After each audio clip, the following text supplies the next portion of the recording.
Tapos po may mga kaklase pa po kami dun sa mga dun po sa kabilang kabilang lugar. Dun po, tatawid po sila ng dagat. Papunta dito para lang po makapag-aaral dito. Kaya gusto ko dito, ayos din ako dito. Nakakasama ko dito ng pamilya.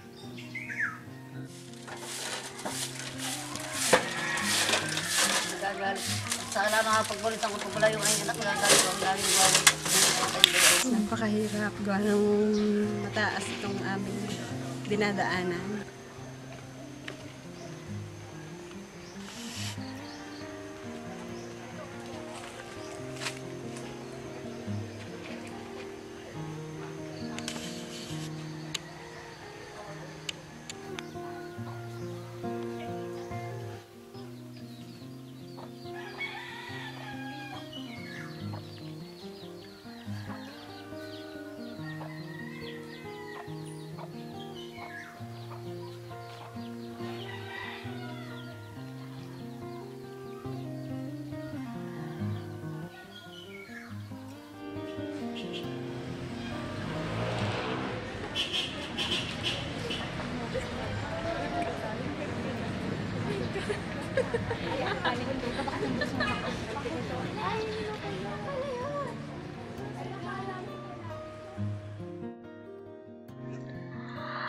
Alas 5 na po ng umaga at pupunta na nga po kami ng aking mga kasamahan sa Sitio Lumampaw.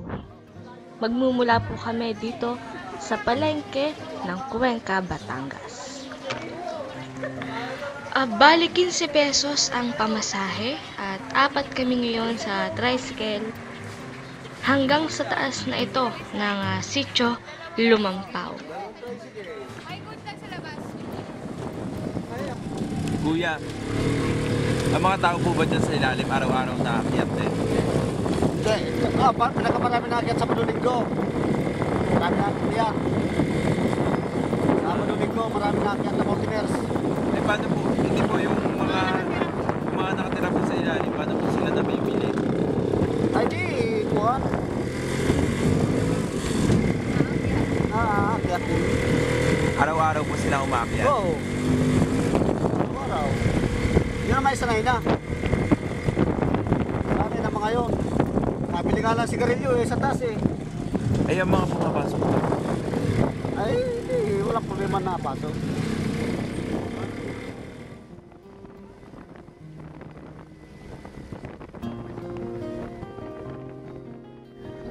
Medyo malayo-layo din ang lugar, sabi ni Manong, at aabutin din ng hanggang 10 minuto para makarating sa mismong lugar.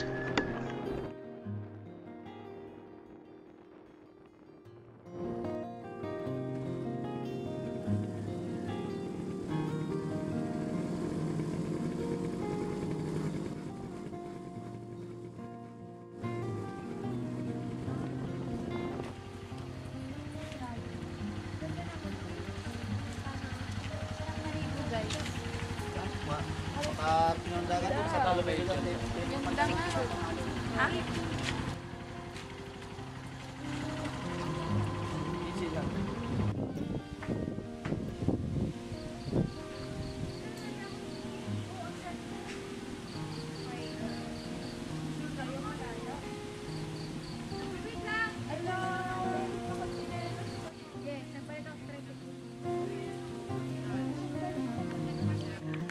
At ngayon nga po ay sisimulan na natin ang paglalakad.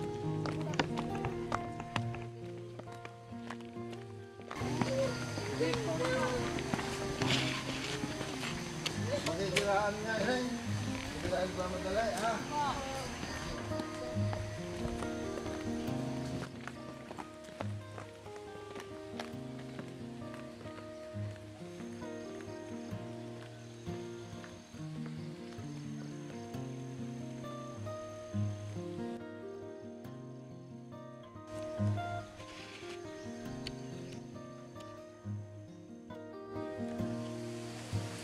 Magandang araw po ate. Doon po kayo nakatira sa ilalim. Ano pong tinda niyo po? Tawilis. Tsaka tilapia yung dinadala ko. Doon din po inaangkat sa ilalim. Gaano po kahirap yung pagtaas? Mahirap. Pag sa kagaya naman ninyo, medyo lalong mas mahirap. Kasi pagka sa amin, wala pang 30 minutes nandito na kami sa taas. Sa inyo, baka kulang na isang oras bago kayo makaakyat.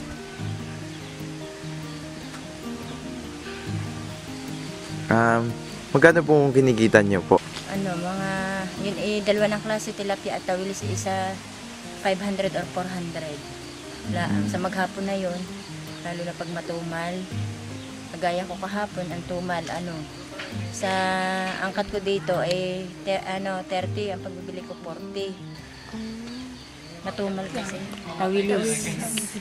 Only in town. Umuwi kami kagabi, 7 na. Ayun. May maliit pa akong bata. Nilalakad niyo pa po yan? Wala pa tricycle na. Oh, ingat po kayo. Thank you po. Thank you po.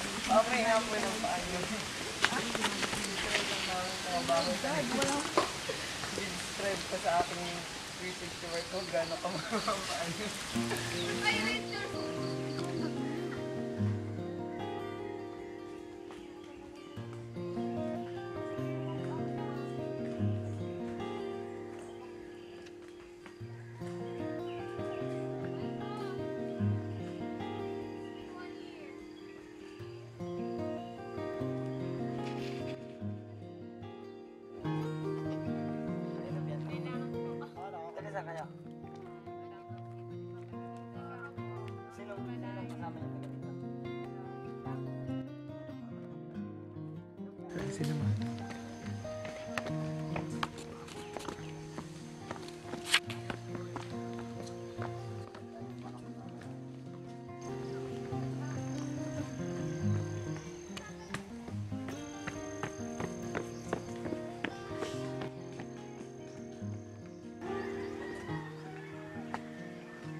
Ay, magandang umaga po.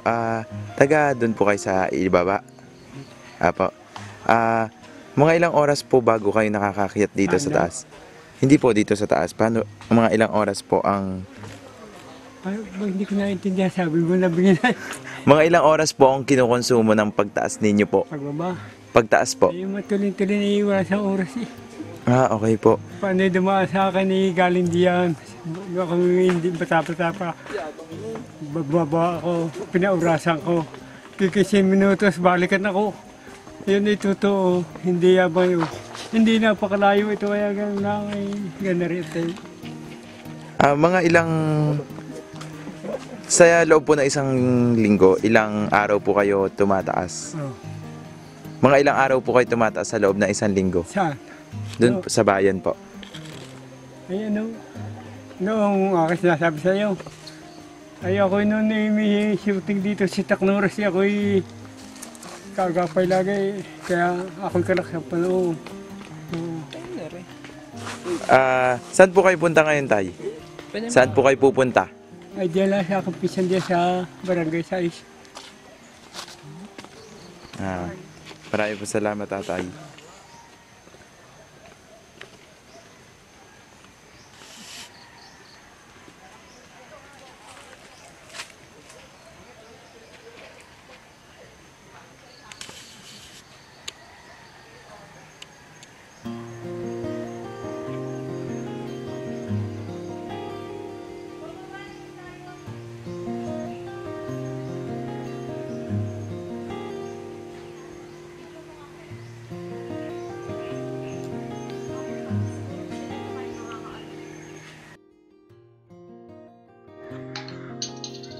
At sa mga oras na ito ay napapansin natin na marami ng Tagalumampaw ang umaahon.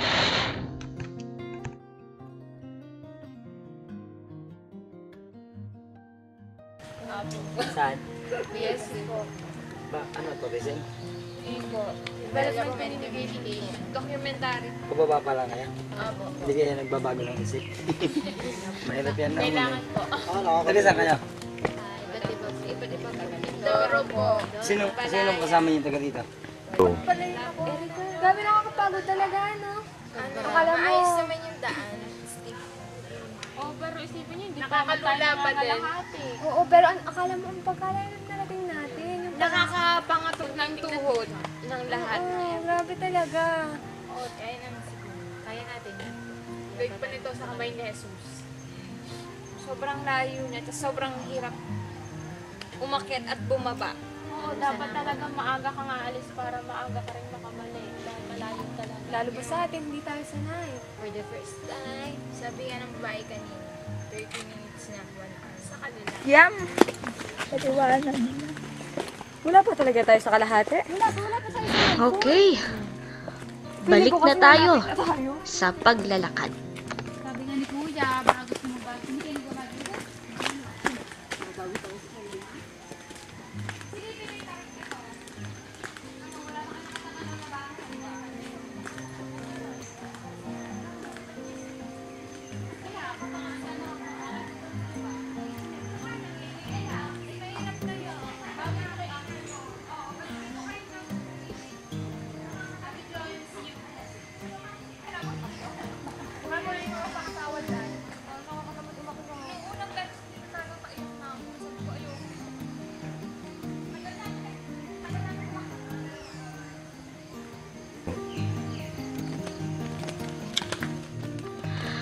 At ayun na, mula dito ay natatanaw na natin ang pahingahan.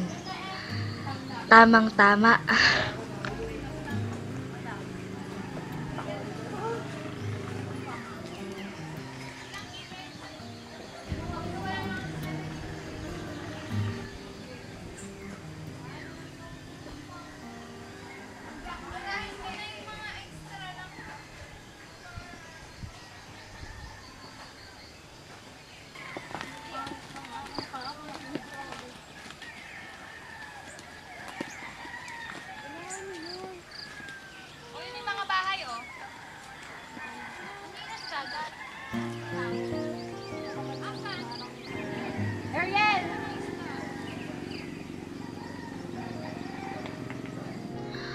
At mula nga dito sa ating nilalakaran ay natatanaw na natin yung mga bubong ng bahay sa baba sa Lumampaw. At senyales na ito na talagang malapit na tayo sa ibaba.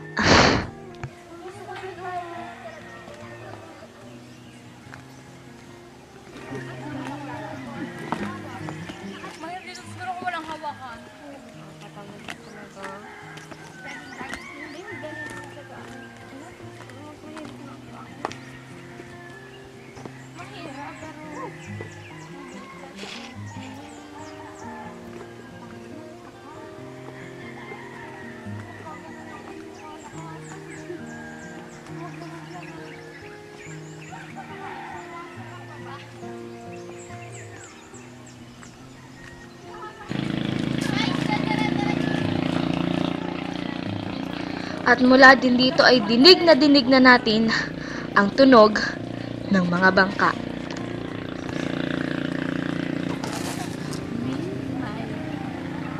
June 8, 1969. So matagal na po talaga siya.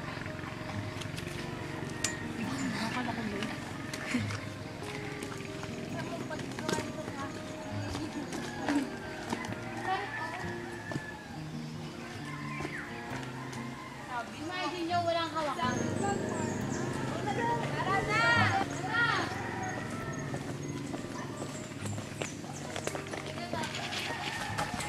Ala! Okay na lang! Okay na tayo! Okay na talaga! talaga. Nakakatuwa ako sa tubig. May tubig. Uy, tubig.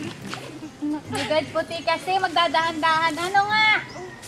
Antok pag maubos yung tubig ko para iyon kita. Bilisan natin. Dahil ba tayo na?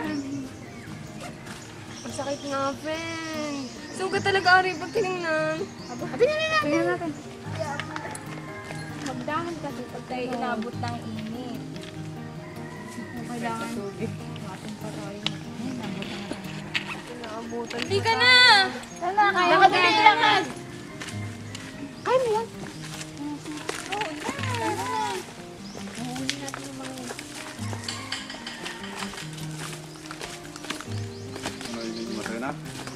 Ano na pag-ahon?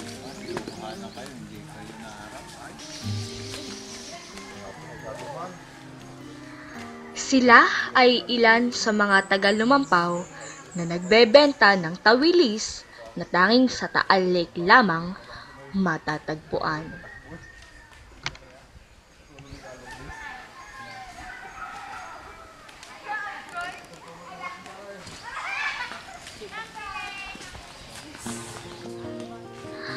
At sa wakas ay nandito na tayo sa patag na lupa.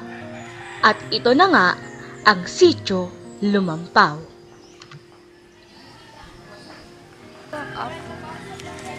Apa!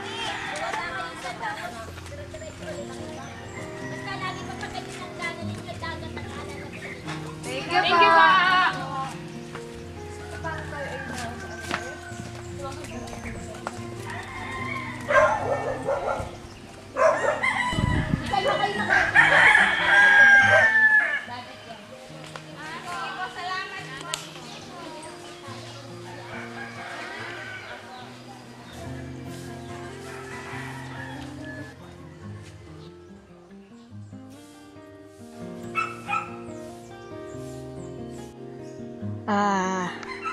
Pansinin naman natin ngayon yung mga malalaking bato dito.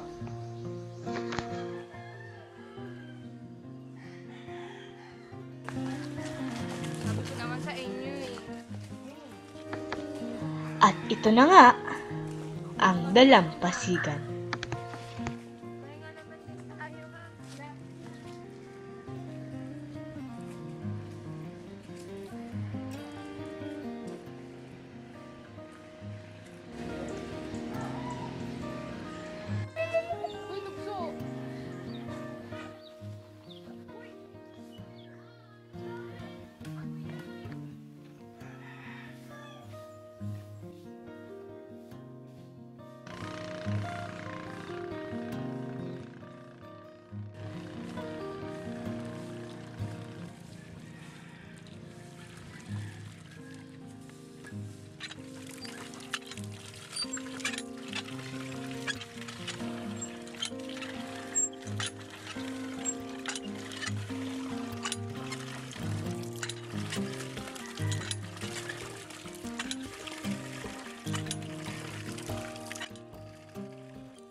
Ngayong umaga nga ay nadat na namin ang isang dalagita kasama ang kanyang ina sa pagtatapos ng mga labahin sa isang araw ng Huwebes.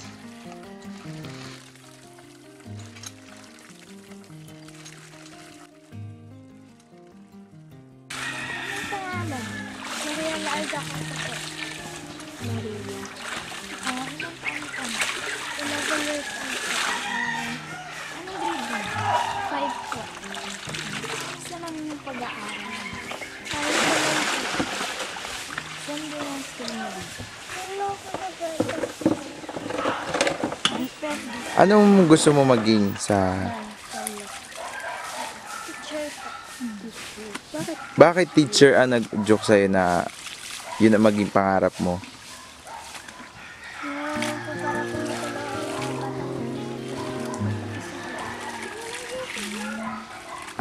Gaano ba kahirap ang mag-aral dito sa community na dito sa ilalim kumpara doon sa labas na mas may access sa education, sa technology,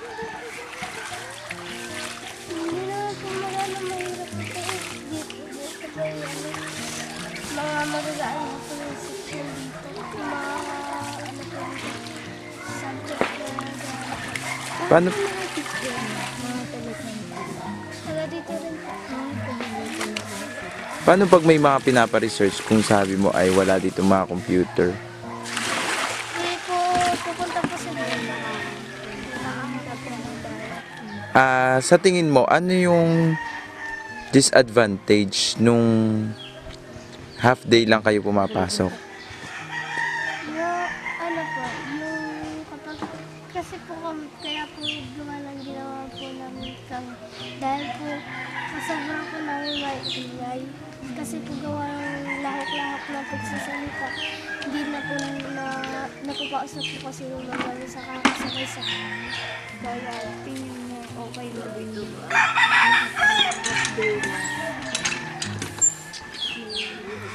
Dati po nung grade 4 po ako third. Ewan ko lang po kung ngayong grade 5. Hanggang anong oras ba yung klase mo? Hanggang 4:45 po. Pagkakarating mo ba tumutulong ka sa mga magulang o nag-aaral ka na kaagad? Nag-aaral din po.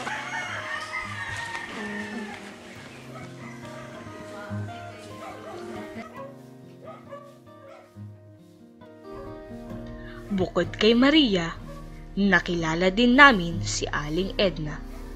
Na-stroke ang kanyang asawa na naging dahilan kung bakit matagal din siyang hindi nakauwi sa Lumampang.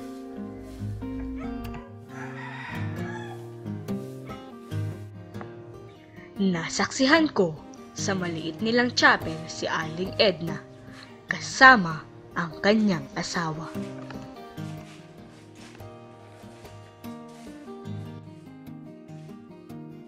Napakahirap gawa ng mataas itong aming dinadaanan. Ano 1,500 steps pataas. Ano po yung mga karanasan niyo po na halimbawa po kailangan niyo po ng gamot o kaya po ngayong medical na mga pangailangan niyo po, paano po naihatid po sa inyo po?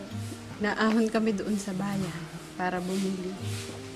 Pero pag emergency naman, diyan nadaan sa bangka. Sa bangka meron po. Meron po ba dito, nagkakaroon po ba dito ng mga programa po ang gobyerno po para sa mga medical po na... Meron dyan center na dala lang ng bagyo, ng baha, ng gumuho. May mga BHW dito na silang nagtitingin ng mga blood pressure ng mga bata. Madaming bahay dyan na natabunan, na nabaha ang loob ng bahay. Katulad ito, kapatid na mister ko, yung asawa niya, yung kanilang kusina, tsaka yung silongin na puno ng putik. Unang beses po ba yung nangyari? Pangalawa na yun, dati hindi naman, wala namang nasirang masyado noon, pero may namatay noon yung pamangkin namin. Dito ang bahay nila nadala sa dagat. Dahil sa sobrang layo at sa sobrang hirap, mas pinili nyo na lang muna makipanirahan sa bayan para mas madali ang gamutan ni tatay. Araw-araw po ba kayong sumisimba dyan? Hindi naman, kung kailan daan siya gusto niya maglakad. Merong 3 times a week. Na sumisimba po kayo. Gaano po bilang isang Katoliko po ba? Gaano po katibay ang pananalig nyo sa Panginoon? Naku, napakatibay. Dahil marami na kaming naging karanasan mula sa aking mga magulang na nung unang nangingisdade yan ay inabot sila ng bagyo. Nadala ng bagyo yung tatay ko tsaka yung isang kapatid ko, 8 years old. Kala nga ng mga tao patay na sila pero nakaligtas siya sa tulong ng Panginoon. Kaya gusto ko din. Ayos din lang dito ang pamumuhay. Nakakasama ko dito ng pamilya. Pag doon naman nagtrabaho, mapapa-iwali sa pamilya. Pero dito ayos din naman.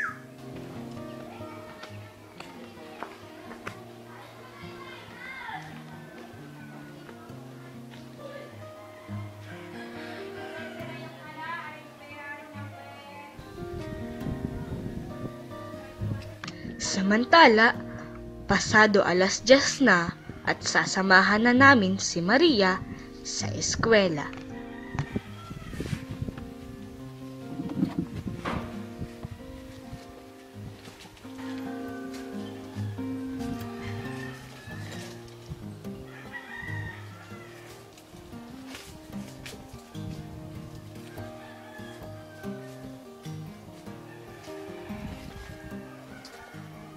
1 times 4.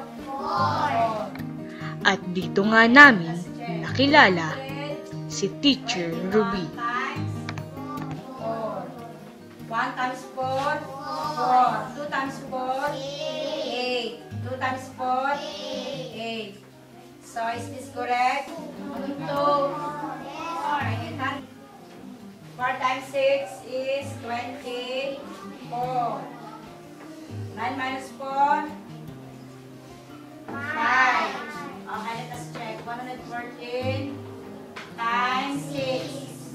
4 times 6, 20. 4. 1 times 6, 6 times 2, 8. 6 times 1, 6.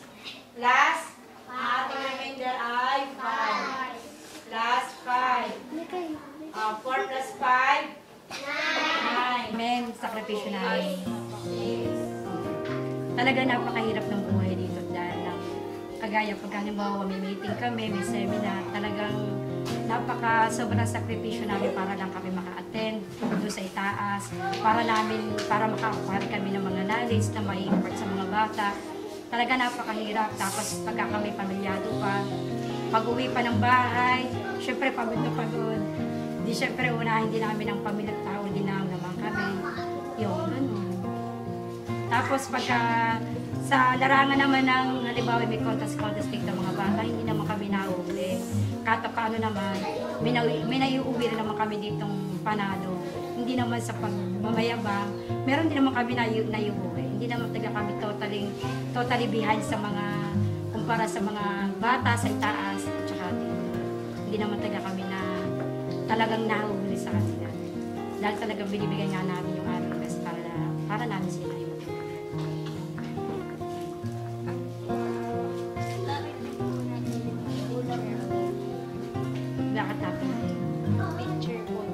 hindi, actually talaga, nung una talaga, iyak ako na bakit ako dito. Sabi ko talaga napakahirap ng buhay dito. Kaya naman, nung unang first time ko dito magturo, dalaga pa ako. Tapos, hindi naman, nagkaroon ng manliligaw, pero hindi naman talaga kami dito nagkakilala. Tapos napilitan akong bumalik dito kasi umakit na ako. Napilitan na akong bumalik dito dahil yung, syempre napangasawa ko ang talagang in terms of education, talaga napakahirap. Pero sinisikap ng mga bata na sila ay matutok. Pero sa tulong na rin namin mga guro na kahit pa paano, binibigay namin yung aming sila. Kasing tarik ng hagdan ang pangarap ng isang batang Maria.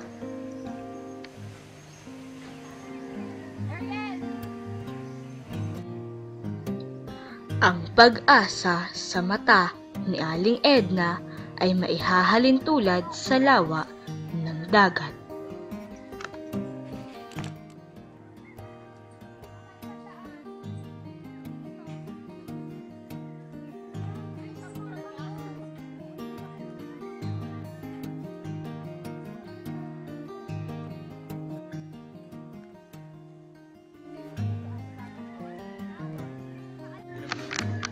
At para sa mga musmos ng lumampaw, nananatiling ilaw si Ma'am Ruby upang patunayang walang pinagkaiba ang buhay sa ilalim at sa ibabaw